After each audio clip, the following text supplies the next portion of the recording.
Everything is canon, not everything is true. A sentiment that shakes the Warhammer community to its core, and one I have no problem accepting. Today, we will explain why.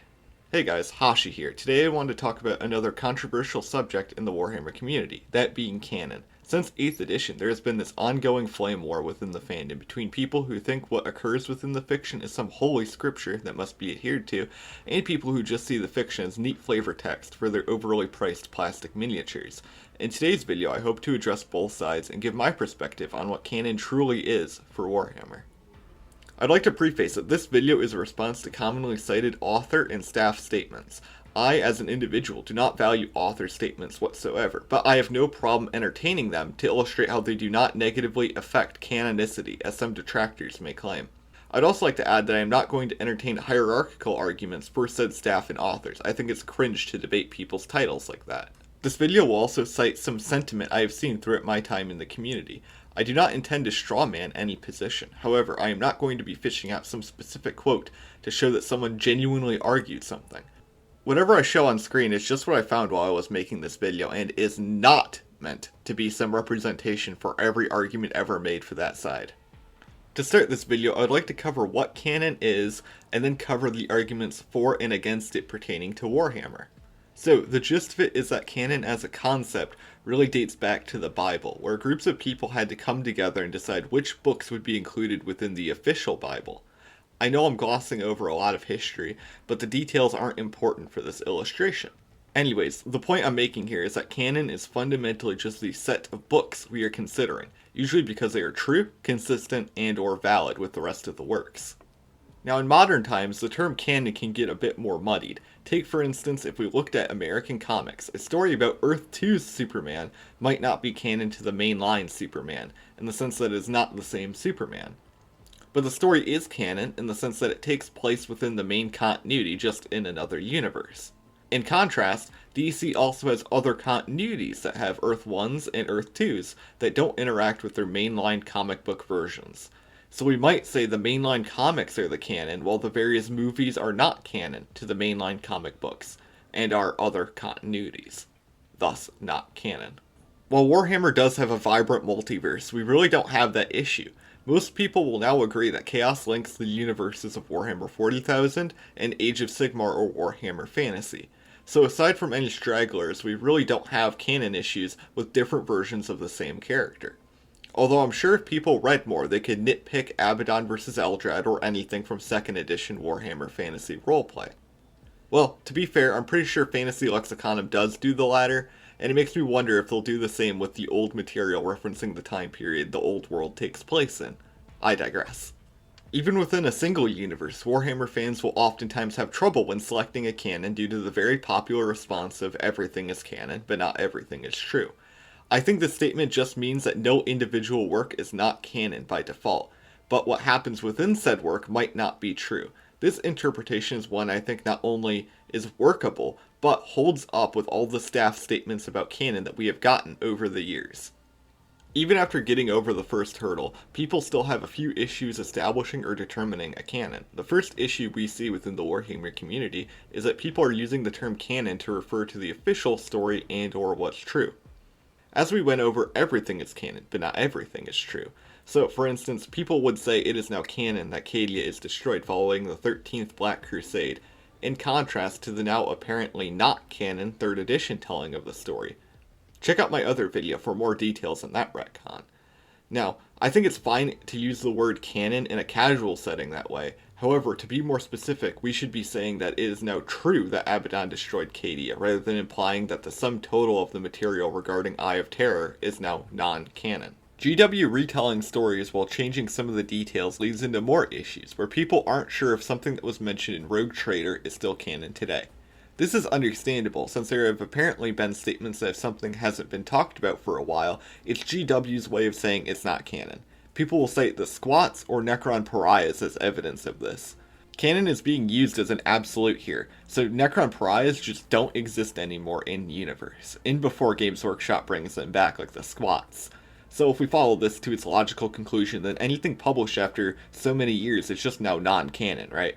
Well, here's the issue with this methodology. So to start, there are quite a few plot points in modern lore that are directly from older material, like the Star Child or the starting point for the Siege of Terra, which, if you didn't know, during the writing for the novels for said siege, we have been told by John French that his book, The Solar War, is based off of a small excerpt of older lore. So already we have authors using older stuff within their stories expressly. And I'm sure there are more examples people could point out in the comments section below. So not only is this methodology outright contradicted, but this model of, well, if it hasn't been talked about in a while, it's no longer canon, doesn't actually predict anything about the work. In, say, Star Wars, we can predict if a story falls under G canon with some very simple questions, like did George Lucas work on it? Is it a movie or TV show? Is it good? But with this time-based methodology, everything that's a few years old is now in limbo. This will eventually include the entire Horus Heresy, since the series has quite a few resolved plot points from its earlier novels that were written well over a decade ago. To be blunt, it is quite literally like set rotation, but for canon, except most games with set rotation are designed with it in mind, and I don't think Warhammer was written with this set rotation in mind whatsoever. Of course, I find it ironic that people are advocating for a set rotation of books, while they also hate when Games Workshop does it for models. So what this methodology basically devolves into is, obscure stuff must not be canon because reasons. Not a real way we can predict if something is canon or not. This methodology is also fairly bad faith, as you can dismiss any one-off quote as old and not canon, instead of talking about how consistent or inconsistent that quote is.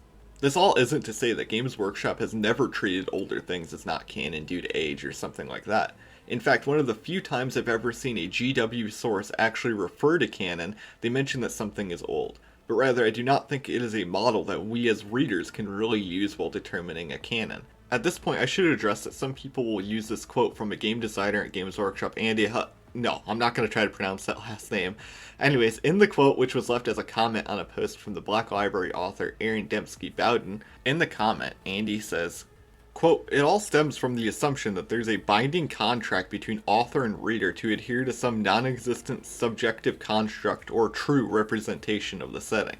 There is no such contract, and there is no such objective truth. End quote. I'm sure the statement would infuriate a lot of the culture war tourism crowd, but he is spitting facts when he says this. No author has any obligation for their work to be consistent. Consistency isn't something that's inherent to a work, but rather a trait that interpretations of the work can have. So, for example, we are told that Leman Russ is the name of the demigod Primarch of the Space Wolves, and we assume this factoid is always true. So when stuff comes up, like this Rogue Trader quote, we explain it away as early derpy Rogue Trader. We explain this away because it is a piece of lore that is inconsistent with the current narrative. Thus, our interpretation that Leman Russ is the demigod Primarch of the Space Wolves is consistent, as we are excluding and or explaining away Rogue Trader for one reason or another. So when reading a work, the interpretation we draw should be consistent, but the work itself is neither consistent or inconsistent. This usually comes to conflict in cases where people will say, well, it's written by so many people, of course it's inconsistent. I think Warhammer is one of the worst verses to make this sort of non-statement about, since the codexes and rulebooks don't even have a credited author anymore. To illustrate why this is a defeater, let's take the 9th and 10th edition core rulebooks. Are they somehow consistent if we say Andy Clark wrote both of them? Are they more inconsistent if Phil Kelly wrote the 10th one and Andy Clark wrote the 9th? The name on the cover of a book does not reflect or affect the contents of the book in terms of consistency.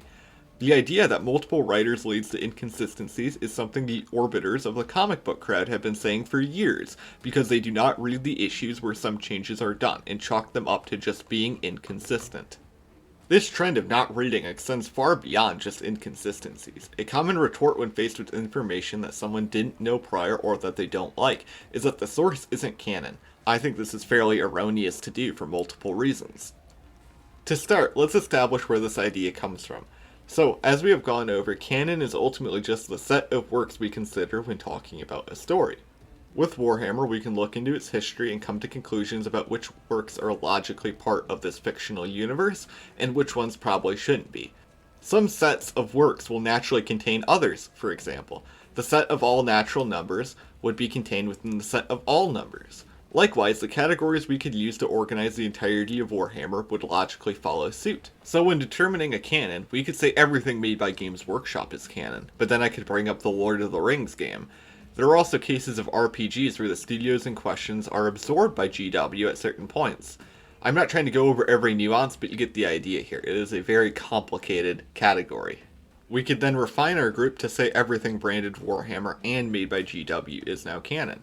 But then that begs the question, what even is Warhammer? Like, is Talisman included, or what about Blood Bowl? I don't intend to peel the onion here, but the point is that we could arbitrarily decide which works we consider canon.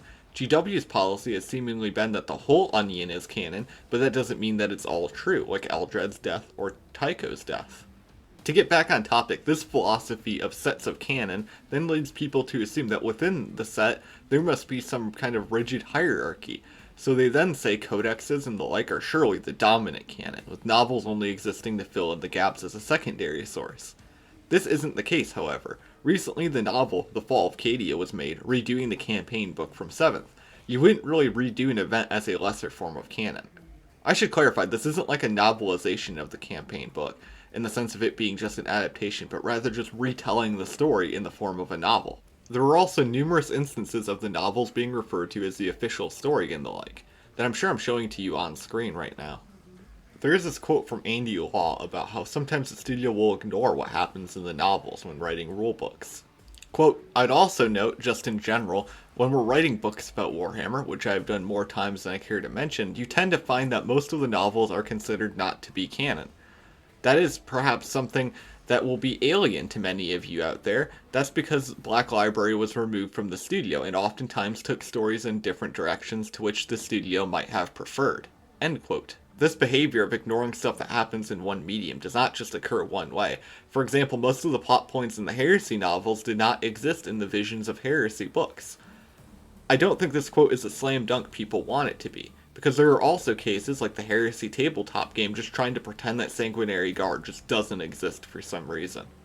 Just like the they're so inconsistent point, I think this idea of an absolute canon hierarchy comes from the times before 40k went mainstream, when people really didn't read the novels and assumed any lore they didn't know or like from the novels just isn't canon. It's similar to how within the Halo community, people joke about how Chief in the novels is super OP. Except, Warhammer is actually OP and Halo just isn't. Sorry, Halo fans. I will now address a quote from Aaron Dembski Bowden himself. Quote, Games Workshop actively encourages that attitude, the idea of everyone coming to 40k and seeing something slightly different, the same thing from a different angle. An author can say character X was on World Y in year Z, and another author might contradict it in something else written several years later if he or she has a different idea.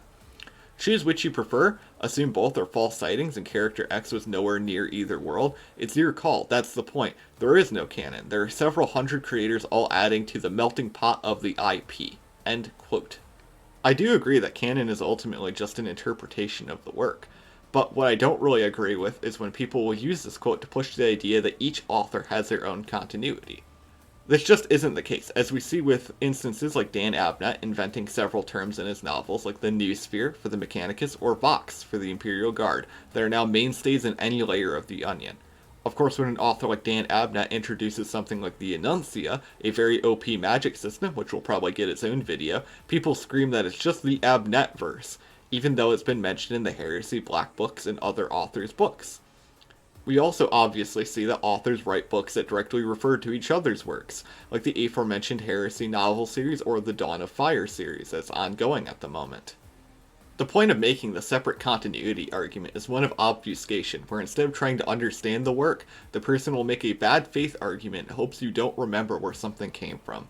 This style of argument can also come about when dealing with people who dismiss anything from the late 90s. I think if we are excluding something from the canon, we should have a really good reason to do so.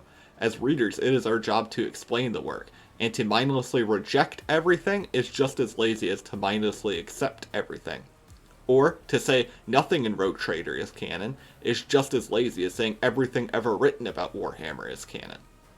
When dealing from stuff with Rogue Trader, I think we should take it with a grain of salt and go off what's the most consistent interpretation possible.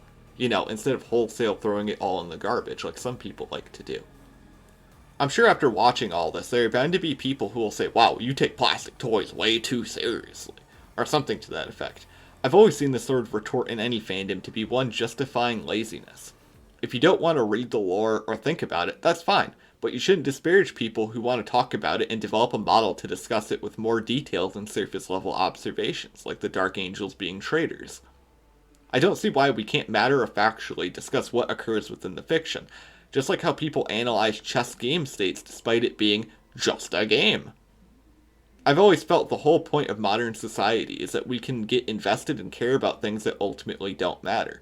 We as humans are far past the days where everybody needs to worry about starving. That being said, I also think the people who rivet count and harass people because their army might not be accurate to the fiction are just as bad. What occurs on the tabletop doesn't have to abide by canon. For years we've had white dwarfs where we see the contrast between the lore written for a specific battle and the battle report itself. So yeah, on tabletop I think it's fine to have female marines, Primaris in the Heresy, Stormcast in the Old World, so on and so forth. To get upset at people for doing this is just really, really stupid.